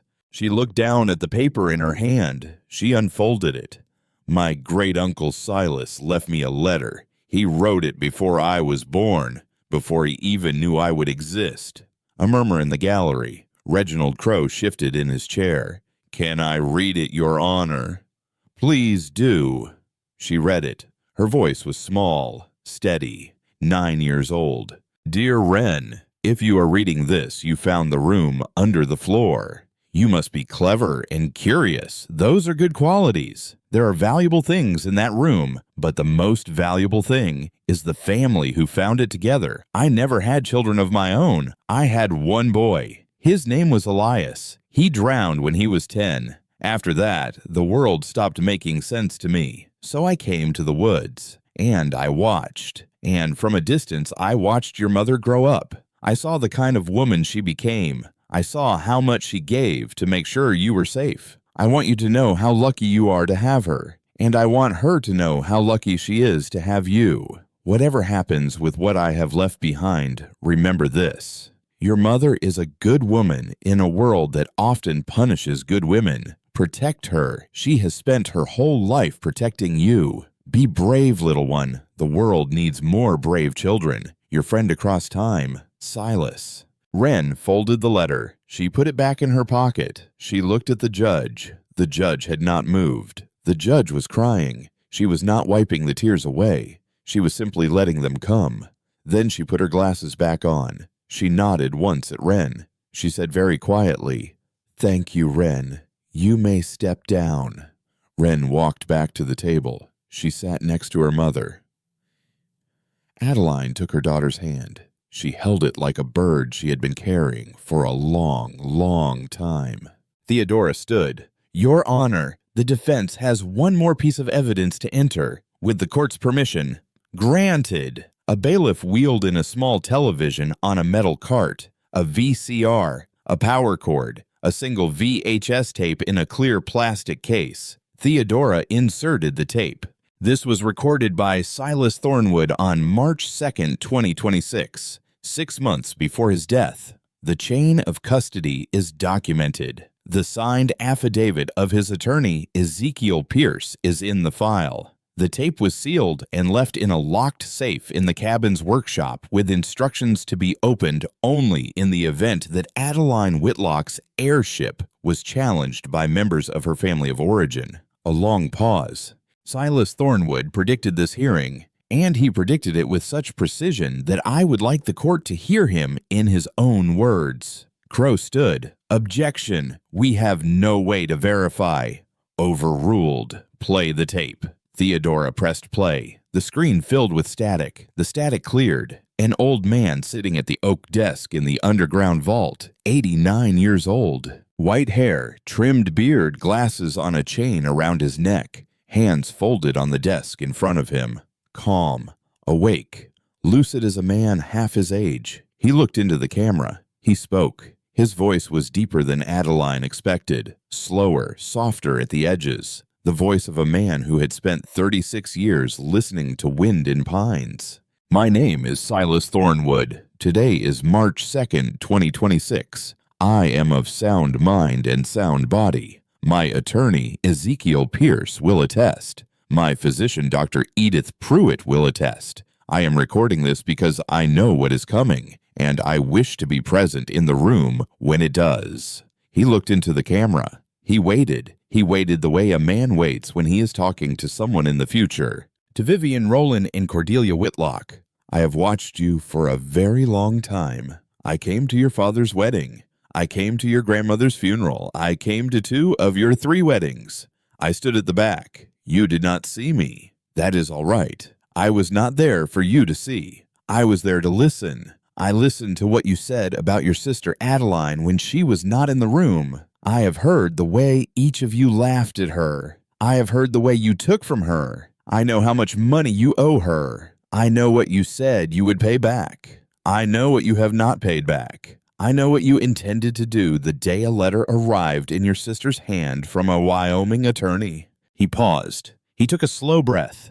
"I do not address you in anger. I address you in clarity. I built what I have built over 36 years. I built it because I had nothing else to do with my hands after my son died. I built it because I wanted, before I left this earth, to put a wall between someone good and someone like the 3 of you. I have placed that wall around your sister. The wall is paid for. The wall has been notarized. The wall is going to hold." Vivian was making a sound. A small choked sound. Roland's vein was no longer purple. Roland's face was white. Cordelia was staring at the table. "To any court reviewing this recording, I am a private man. I was once a public accountant in New York. I have all my records. I have all my appraisals. I have receipts going back to 1991. My will is clean. My intent is clear. The estate in full goes to Adeline Whitlock and to her daughter Wren Whitlock and to no one else. Not now. Not later. Not under any pressure, legal or familial, that my survivors may attempt to bring." He looked then at someone the camera could not see. Adeline. His voice softened. Adeline, if you're watching this, I am sorry that you have had to. I am sorry that what I knew would happen has happened. I want you to know one more thing, something I have not yet told anyone, something I would like the court to hear. He paused. Adeline's chest went cold. He looked back at the camera. In the spring of 2024, your father called me. The first time he had called me in 20 years. He told me he was dying. Pancreatic cancer. He told me the hospital bills were going to bankrupt him before the cancer did. He told me he was ashamed to ask. He asked me anyway. I sent him $17,000. I sent it from my personal account through a wire transfer on April 14th of 2024. The funds were used to pay the balance of his medical care so that he could die at home with his oldest daughter holding his hand and not in a hospital bed alone. The courtroom did not breathe. Adeline put her hand to her mouth. Theodora Ashby went very still. After your father died, Silas said, his life insurance paid out. $85,000 divided 5 ways. $17,000 per child, the exact amount to the dollar that I had sent him to keep him out of the hospital. It was not a coincidence. He had taken the $17,000 I sent him. He had used it to pay his bills. He had told the insurance company. He had asked them to top off his policy by $17,000 so that when the time came, his children would receive exactly the amount I had sent him. He thought of it as paying me back through you. Adeline could not see. Her eyes were full. Your siblings did not know this. Your father did not tell them. He told me in his last phone call that he was going to tell you, that he wanted Adeline to know. He died before he could. He died with my name on his lips. He died telling you to take care of yourself. A long pause. Your siblings took the money. They borrowed your share. They never paid it back. They did not steal from you, Adeline. They stole from a dying man. They stole from me. And every dollar they took was a dollar I had sent your father so that he would not die afraid. The silence in the courtroom was a living thing. It had weight. It had teeth. Silas leaned closer to the camera. What I have left you, Adeline, the cabin, the vault, the $265 million, none of it is a gift. It is a return of what was already yours. He sat back, his old hands folded. Stand firm, niece. The cavalry is already in the room with you. Be well. Be brave. Take care of the girl, and take care of yourself. He smiled, a small, sad, beautiful smile. Blood does not make family. Character does. The screen went to static. Theodora pressed stop. She turned to the judge. The defense rests. For a long moment, nothing moved. Vivian was hunched over the table. Her shoulders were shaking. She was crying, but it was not the crying she had rehearsed. It was the crying of a woman who has just understood in front of a judge that she stole from a dying man. Roland would not lift his head. Cordelia put her face in her hands. Judge Hartwell removed her glasses. She set them down. She took a long breath. She picked up her gavel. She did not bang it. She held it. When she spoke, her voice was low, slow, the way a doctor speaks when she is telling you something you already know. I have been on this bench for 21 years. I have seen many petitions for guardianship. Many of them I have granted. Some of them I have denied. I cannot recall ever seeing a case in which the petitioner's claim was so thoroughly, so methodically, so absolutely dismantled. She turned to Crow. Counselor, your clients are not credible. Their testimony in nearly every material respect has been contradicted by their own conduct, their own financial records, their own surveillance equipment, and most extraordinarily by the recorded testimony of a man who predicted their behavior 20 months in advance. She turned to Adeline. Ms. Whitlock, I want to say something to you on the record. Yes, Your Honor. You are a very, very good mother. You have been a very, very good mother in conditions that would have broken most women in this country. The fact that your child is sitting beside you, healthy and well, and able to read aloud in front of strangers is a testament not to luck, but to you. I do not say this lightly. I do not say this to flatter you. I say it because I have presided over enough custody hearings to know the difference between a mother who is failing and a mother who is being failed by the world around her.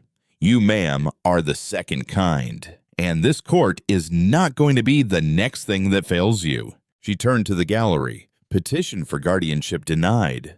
With prejudice. The petitioners Vivian Bauer, Roland Whitlock, and Cordelia Whitlock are jointly and severally liable for the full legal expenses incurred by Ms. Adeline Whitlock in the defense against this action, the amount to be determined upon submission of itemized billing by the defense within 30 days. I am further referring the GPS tracker matter to the Sheridan County District Attorney's Office for criminal review." She raised the gavel. "Court is adjourned." The gavel came down. The sound was small. The sound was enormous. Adeline did not stand. She could not. She just sat at the defense table with her daughter's hand in hers and let it be over. Wren leaned into her shoulder. Wren said, "Mama." "Yeah, it's done. It's done. Crossed your heart. Crossed my heart." The community came up to the table, one after another. They did not say much. They did not need to. Marv put a hand on her shoulder. Dr. Pruitt kissed her forehead. Hattie held her face in both hands, the way you hold the face of a daughter who has just won something she did not know she was strong enough to win. Sister Agnes did not come up. Sister Agnes was in her seat with her eyes closed. She was praying. Outside, the snow had started again. Slow, fat flakes. The kind that build a world. Beckett was waiting at the bottom of the steps. His truck was running. The heater was on. He did not ask how it went. He did not have to. The look on Adeline's face told him. He opened the passenger door. She climbed in. Wren climbed into the middle seat. The three of them drove home through the falling snow. Not one word was spoken. Not one was needed. 5 years later. 5 years. The cabin still stood. The clearing had grown. A second building larger than the cabin stood to the east. Timber frame, pine plank floors. A sign over the door, hand-carved by Beckett, that read, "Silas Thornwood Foundation, a home for mothers and daughters." 6 small cabins ringed the clearing. Tiny homes, each one with a wood stove and a hand pump and a single bedroom and a small loft for a child. They were not fancy. They were not meant to be. They were meant to be safe. In 5 years, 847 women had passed through. Some stayed weeks. Some stayed months. A few stayed a year. Every one of them left with a job, with a deposit, with a lawyer, with a key, with, most importantly, the certainty that a stranger had once believed they were worth keeping safe. Wren was 14. She was taller than her mother now. She still drew houses. But now the houses she drew were real. They were the cabins out the window. They were sketches for a new building Beckett was going to start in the spring. They were architectural plans in pencil for a school she wanted to build down by the creek when she turned 20. She still had Mr. Pem. Mr. Pem lived on the bookshelf in her bedroom now. He did not have to sleep in her hands anymore. Hattie Donnelly came every Saturday. Hattie was 73 now. Wren called her Grandma Hat. Hattie had cried the first time. She had cried so hard she had to sit down in the kitchen for an hour. She had not had a grandchild, and she had not expected to be given one this late in her life, and she had not known until that exact moment how much she had needed it. They baked apple pie on Saturdays, from the recipe in the leather book, from Adeline's grandmother's hand, from a woman whose hands were dust 50 years gone. Beckett and Adeline had married on a clear Sunday in October. A small ceremony. 22 guests. Beneath the pines behind the cabin, Sister Agnes had flown out. Ezekiel had given Adeline away. Wren had held the rings on a small velvet pillow she had sewn herself. The vows had been short. Beckett had said, "I will not waste you." Adeline had said, "I will not waste you back." That was all. That was enough. Holden had kept his promise. He had brought Finch. Finch had come the summer after the hearing, 7 years old at first, now 12. He came every June and stayed until August. He had his own room in the foundation building. He had asthma. He had nightmares less often than he used to. He laughed loud. He loved Wren the way a younger brother loves an older sister. Cordelia was allowed to write him letters. She was not allowed to visit. Adeline had drawn that line and would not move it. Cordelia had moved into a small apartment in Las Vegas. She worked retail. She had slowly begun to understand what she had done. She did not understand all of it yet. She might never, but she sent the letters. And the letters got read. And the boy who would not have been hers anymore if the courts had not stepped in was at least kept in the knowledge that he had a mother who was trying. Vivian and Roland had not been forgiven. Vivian had filed for bankruptcy in the second year. The legal bills had broken her. Her real estate license had been suspended after the GPS conviction. She had moved to her ex-husband's house in Phoenix. Roland had moved to Texas. He had not been heard from in 3 years. Holden volunteered at the foundation. Every weekend, he did the books for free for the rest of his life. He had asked in the second year if Adeline would ever consider letting him pay back the original loan. Adeline had thought about it for a long time. She had said finally, "No, you pay it back to the next woman who walks through that door, and the one after her, and the one after her, until you cannot any more." He had agreed. He kept agreeing. The afternoon of the 5th anniversary of the dedication, Adeline stood at the edge of the memorial garden. The garden had been built that first summer. Wild flowers, stone paths, a bench made by Beckett, a small monument in the center, a river stone hauled up from the creek behind the cabin, polished smooth, carved with 3 lines. In a world of takers, remain a giver. In a time of greed, keep your integrity. Build something that outlasts you. A new mother had arrived that morning. She was 26. She had a 4-year-old daughter on her hip and a 2-year-old son in a sling. She had driven 500 miles in a car with bad brakes. She had been sleeping in rest stops for 10 days. She had a black eye that was 3 weeks old. Adeline walked her into the kitchen of the foundation building. She sat her down at the long pine table. She poured her a cup of coffee. She put a slice of apple pie on a plate in front of her. She said, "We have a room for you where your son will have a crib. Your daughter will have a bed. There is a doctor in town who has been told you might come. She is waiting for your call. There is a school for your daughter. There is a lawyer who works for the foundation. She is waiting for your call, too. Tonight you sleep. Tomorrow we begin." The young mother started to cry. She had not cried in months. She had not allowed herself. Adeline sat with her at the table. She did not say more. She did not need to. Wren walked in from the porch. She knelt down beside the 4-year-old girl. She showed her a small stuffed rabbit, a new one, cleaner than Mr. Pem. The foundation kept a basket of them by the door. She said, "What's your name?" The little girl whispered, "Junie." "Hi, Junie. I'm Wren. Is this your rabbit?" Junie nodded. She did not have a rabbit. She did not have anything. "It's your rabbit now," Wren said. "We have lots." Junie took the rabbit. She pressed it against her chest, just the way Wren used to, just the way Wren still sometimes did in the dark when no one was looking. Adeline watched her daughter. Adeline watched the young mother. Adeline watched the small girl with the new rabbit. She thought of Silas. She thought of him in 1990 in the woods alone, building a cabin board by board because he could not be where his son was not. She thought of how he must have looked at his own hands. She thought of how he must have wondered every night for 36 years whether any of it would ever mean anything. She thought it does. She thought it does Silas. She thought, look. She walked out onto the porch. The afternoon was clear, cold, smelling of pine and wood smoke and the kind of clean wind that only exists at altitude. Beckett was in the workshop. She could hear his saw.